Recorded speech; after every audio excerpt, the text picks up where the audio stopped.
welcome to another edition of Tyrant Paulson Drives.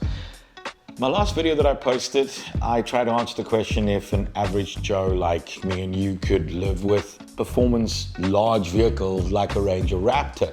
And we got some great response from it, some awesome questions, some scary. But the one that interested me was, what about if we could live with EVs as South Africans? So that was quite a cool idea. So I thought, hey, let's reach out to a couple of manufacturers, and lo and behold, it ended up being a lot more difficult to try and get that right. But alas, I get a phone call from Jaguar South Africa saying, hey, Ty, we're going to give you a car. I was like, oh, great, wonderful. And it's arrived. So let's see if we can answer the question if the average South African can live with an EV. This is going to be interesting and fun. This is what Jaguar sent us, the I-PACE, and we'll be using it as our test car. A very nice test car. So I'm going to go on my first drive of the Jaguar I-PACE. And as you can see, this is a beautiful, beautiful car. I mean, like, look at it. It's just, wow, gorgeous, right? Start it. Oh, and it says that it's got 359 kilometers left in the range on 98% charge. Later. So I did my first little round trip, and we did about just over 31 kilometers. And we average about 20.5 kilowatt hours per 100 kilometers. So we're sitting at about 90% battery. But then again, I had the aircon running. It's very hot in Cape Town. Oh, I forgot to turn the car off. That's the problem with these cars though, is that the ignition is on and I forgot to turn the car off and you don't know it's running. So if you're not used to it, it's going to mess with you a little. That is a bit of a problem there. Tomorrow we're doing a bit of a longer trip. We're going to do it probably about just over 200 kilometers, and then we'll see how it all works out. Because now I'm planning my route and where I have to do. And that's the one thing with it. You already now need to think ahead. Where am I going? Where am I going to go and charge the car? Would I be able to charge it? You know, all of that. So I'm already having a little bit of range anxiety. It's not, day one is not even completed yet.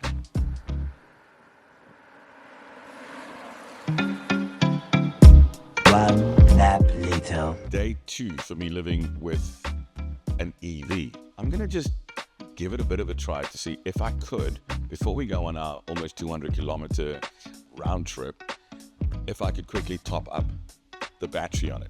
Now, luckily for me, I went on to gridcars.net and I found that there is a charging point around the corner from where I live. So I'm going to go try and see if I can get this car charged, because we're now looking at about 87% battery range with about a 316 kilometer range on it. Now, the calculations that I made on the Grid Cars website says that it should take about 37 minutes, maybe 40 minutes in total. Let's take a quick look what the car says. And because I calculated incorrectly a little earlier, it actually does say that it's going to take about an hour and 37 minutes. So we'll just give it a charge till about 90. So I'm going to leave the car, I'm going to head off and get some other stuff done and come back and get it fully done. Recharge anxiety, it's a thing. Many hours later. So it's about just over an hour and 30 minutes later, and on a 22 kilowatt charger, and the car is now at 100% fully charged. I must tell you, I did have a little bit of an issue when I arrived a little earlier, because what I did do was, well, I couldn't get the car to lock because I didn't close the actual trunk of the car, or the fruit, or whatever the way you want to call it. But yeah, I forgot to kind of do that. Anyways, so the car's now fully charged. Now just to kind of unplug it, and yeah, then we hit the road again on a fully charged car. That should be all good.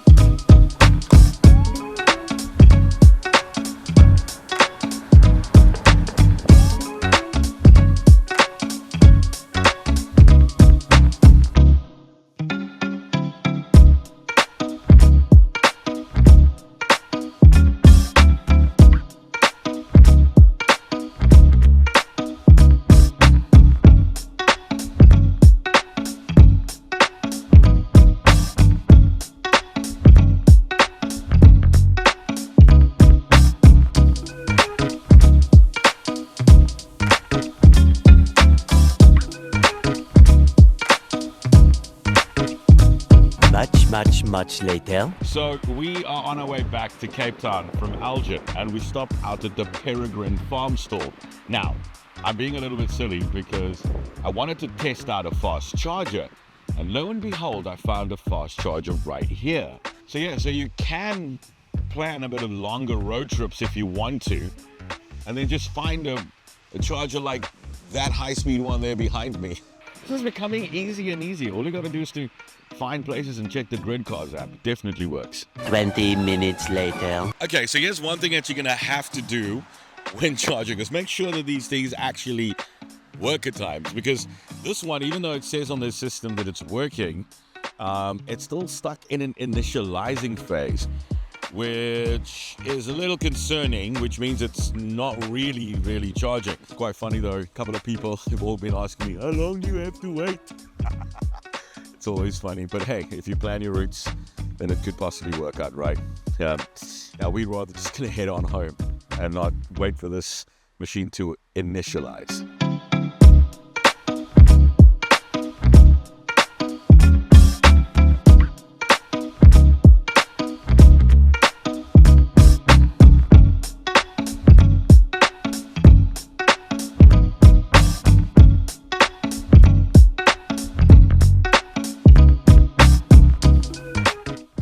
So we completed about 165 kilometer round trip all the way from where we live to Elgin and then back again. And we also had to do some dirt road driving. So we're now at about 49% battery. We need to now charge it. We're back out at Jaguar Land Rover.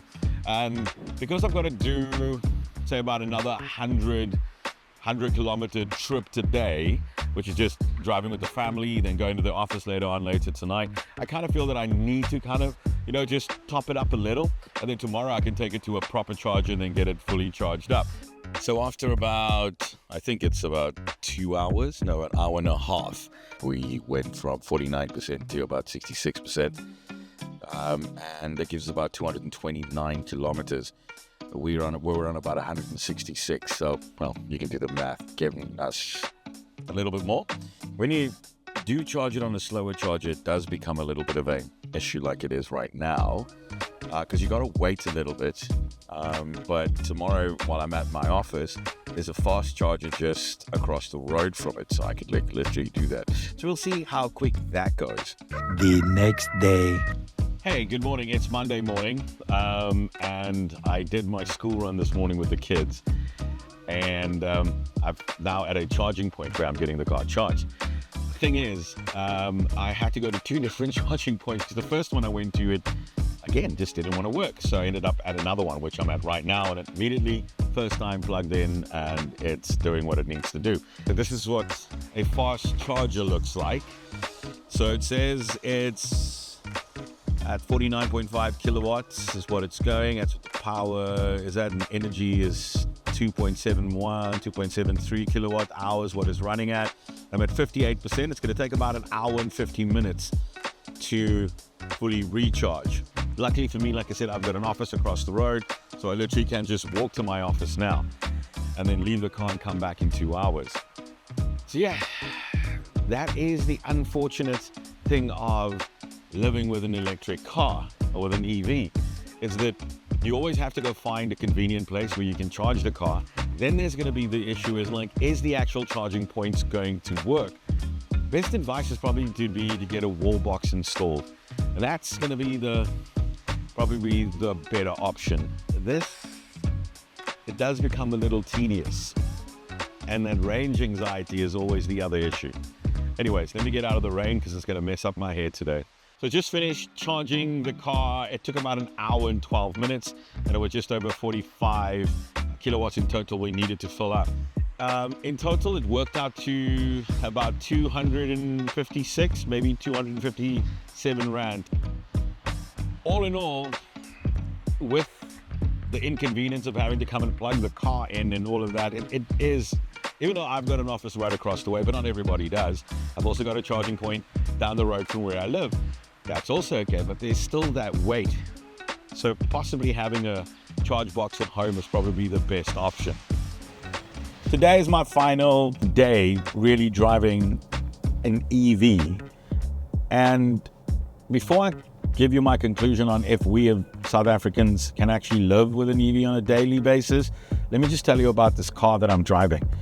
Firstly, big thank you going out to Jaguar for allowing me to drive this car. Now, this car has been around since 2018. It's when it was debuted to the world. And in 2020, it won here in South Africa the SA Car of the Year award because it was just, well, brilliant. So this car, and its full name, is the Jaguar I-PACE HSE 400 all-wheel drive, but we'll just call it the I-PACE. And I must tell you, this is my first ever 100% full EV car that I've driven. Now, I've driven some other EVs, some hybrids, some mild hybrids, and then there's the plug-in hybrids that I did as well. And what makes the difference between all of those cars, because you can drive in EV mode, but at some point the ICE engine then kicks in. And when that happens, well, then it just feels like a normal, well, car. But this is EV all the time. It's electric all the time. And it is just so smooth, so comfortable to drive and quiet. Not gonna lie, I actually, even though I love an ICE engine and the rumble of that noise that it makes, but I find this so soothing and calming that I tend to turn even the radio off and just enjoy driving the car. Right, let's talk safety features, because this car has got absolutely everything that you need built in. So it's got its usual, it's got the airbags, it's got PDC, it's got a front and got a rear camera system, it's got lane keeping assistant, and it even has things like adaptive dampers to control the type of ride quality. So if you're going to gravel road, you hit a button, the car will rise up and it will adjust to that. It has adaptive cruise control where it judges the car and the distance and brakes, and it does all of those things. It even steers. At one point, I wanted to open up a bottle and I was struggling. And then the car just went on by itself and just stayed in the lanes and went around everything. So it does all of those things really, really well. So safety features it's got everything. And then there's the one thing that kind of puts me off. And this is purely subjective. When it comes to Jaguars has this bad boy appeal to it. If you're like me, a movie buff, then you will notice in most British movies, good guys always drive Astons and bad boys always drive Jaguars. Now, if you look at stuff like, I used to drive my friend's F-Pace. When I drove that car, you felt like, oh, like a bad guy in the movie. And this car, unfortunately, just lacks that little bit of Jaguar-ness, bad boy kind of appeal to it. Probably is just because it doesn't have, you know, the roar, the rumble of that engine that you would find in all of those other cars, because this is silent. So it kind of lacks just that little bit, maybe that's why. But when you do put your foot down, it takes all the power that it gives to you and it makes it available to you right there and then, all the time. I mean, it gives you over 600 Newton meters and 292 kilowatts of just power. It's there on tap all the time.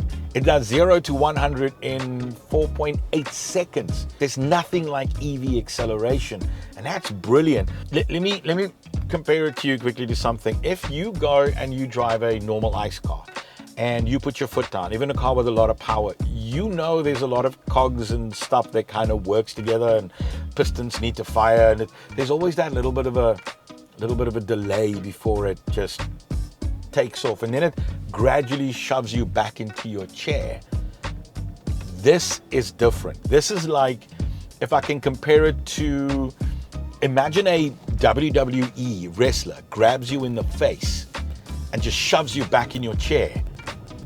That's what this does. I mean, it literally is like that. It's just woof.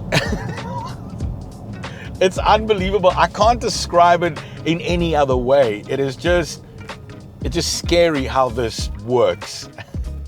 And that kind of makes up for that loss of that bad boy, bad guy kind of feel while driving this car that the other Jags kind of give you.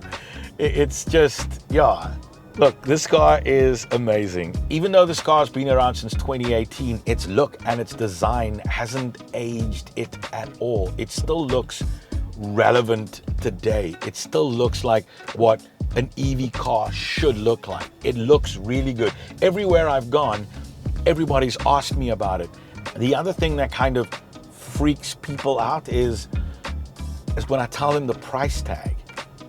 Because you see, with everything and all the additional features that's inside of this car, it comes in at just over 2.5 million rand. And everybody goes like, is it really worth that amount of money? And that's kind of a difficult one to answer. And let me tell you why. You see, because when we think 2.5 million rand, we think hypercar, we think supercars, you know, all of those type of things. And that's the funny thing though. In South Africa, in rand value, a hypercar, supercar does not cost 2.5 million rand. I mean, there are hot hatches out there which come in at 1 million rand or close to almost 2 million rand.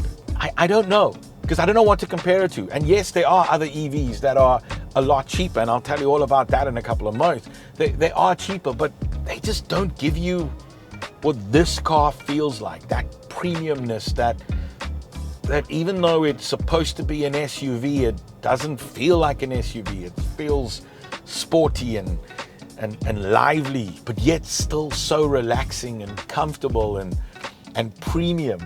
I mean, dare I even say it has that whole posh kind of feel, that posh British kind of feel that you want to change your accent when you speak to everybody and just do it that way. I mean, literally, that's how you feel when you drive this car. Regal. But yeah, overall, this car's been, I thoroughly enjoyed driving it. I'm not going to enjoy having to give it back, probably like most other cars, but really, for my first ever EV experience over a period, this car has sold me on the idea of EVs.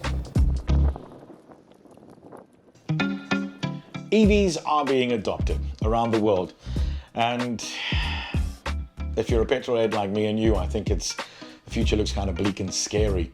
But I guess that's exactly the same way how the makers of film cameras and video rental stores kind of felt. Time is a-changing and we need to move with it. Sadly, just like all of those industries back in the days, you know, South Africans are playing catch up, and the initial adoption of EVs here in South African hybrids is actually really slow for us. Well, mostly because, well, you know, load shedding, and then there's the cost of what all of these products for us as consumers will cost. I mean, electricity and the cost of the vehicles itself. But what I can see in my experience over the last couple of days, EVs are not bad at all. I mean, yes, there's no engine rumble that we all need, but because it still handles the same, and it even at some point is a lot more responsive, but it's also still a lot more controlled, which is both a good and a bad thing, I think. But because it's all software based, maybe somebody can hack it, you know, do the whole thing and modify it, make it go quicker and just do stuff. But that's another story. The issue that I see is not with the cars itself though, but it's the ability to charge them in South Africa right now. You see, most of the charging points, the public ones that I've went to, because there's not a lot of cars on the market at this present moment, you usually find that they're not always occupied. But just like our more established counterparts around the other side of the world, you find that a lot of times some of these things aren't just working, and I don't understand why. I mean, it should be manageable with a good monitoring system or something. Anyways, now, the cost for using these units, by the way, you won't believe it, is a lot cheaper than actually filling up your car. The I-PACE I drove has a 90 kilowatt hour battery, right? Now, if you need to charge it from 0 to 100%, at the most expensive rate that I found, which is 7.35 Rand per kilowatt, it works out to just over 660 Rand, which gives you a range of between 350 to 400 kilometers. And recently I tested a car which had also over 290 kilowatts, and this car, giving me the same figures, cost me over 1,800 Rand to fill up its 80-liter tank. So that proves it, that it is cheaper to run. But the problem is you can't just pull up at any charging point at any time like you do at a petrol station. You see, because if that charging point is currently occupied, you're going to probably have to wait anything from 1 hour to 4 hours, depending on the speed of the actual charger. But you could also charge the car out at home. But that again, on your normal plug, could take you anything between 6 to 18 hours, maybe even longer overnight to charge. And that also just depending on how much you need to charge it for. You could, however, install your very own charging unit out at home. But the cheapest unit that I could find, which was a single phase unit, that cost over 9,000 Rand. And for a more expensive unit using 3-phase power and a bit quicker, that's over 25,000 Rand. However, there are some manufacturers that do end up giving you a home charger, but not all of them do, so maybe do your research if you're looking at that. And then there's also the cost of these cars itself. I mean, our cheapest full EV in South Africa, which has a 48 kilowatt battery, comes in just under 700,000 Rand, which still, if you look at installments, will still take you over 15,000 Rand a month. And that is still a heck of a lot of money for just us average South Africans, which then leaves us with the other option, which is either getting a mild hybrid or a plug-in hybrid, which again, the car that I looked at, which was a mild hybrid, that one takes you between 10 and 12,000 Rand a month. But then you still have to refuel the car. It will be a lot less because you use less fuel, but you must still fill it up. The plug-in hybrid though gives you a better option because it allows you to drive the car in all electric mode from anything from 40 to like 100 kilometer range. But then you need to also still recharge that battery whenever you can. But you can use the engine as well. But if you have a home charger unit, you can charge it there or use a public charger. So, you know, it kind of works out. By the way, if there's one available. All of this boils down to what you can afford. If you can afford the initial outlay for an actual hybrid, whichever one you choose, then that's honestly the best way for us as South Africans to get into the EV market. And hopefully in the future, as a nation, we can sort out our power issues and better yet, our economy, because if we do that, it means that all the products that we need to purchase are going to become a lot cheaper. And then we, you know, the average guy, South African, then drive the future.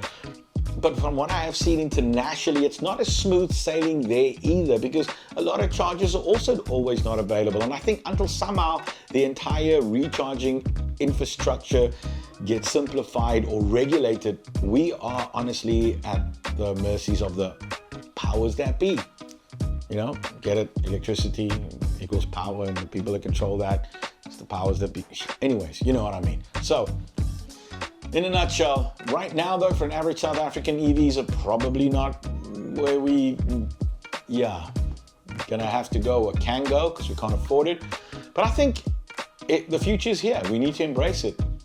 So if you can get into a hybrid car, that's a start. If you can't afford to buy a full EV, that's also good. You just need to kind of think about everything and how it's going to work with some careful planning. Thank you very much for watching another edition of Tyrone Paulson Drives. I hope this has kind of helped and cleared up some stuff for you. If you liked the video, please click like and subscribe if you haven't yet. Thanks for watching.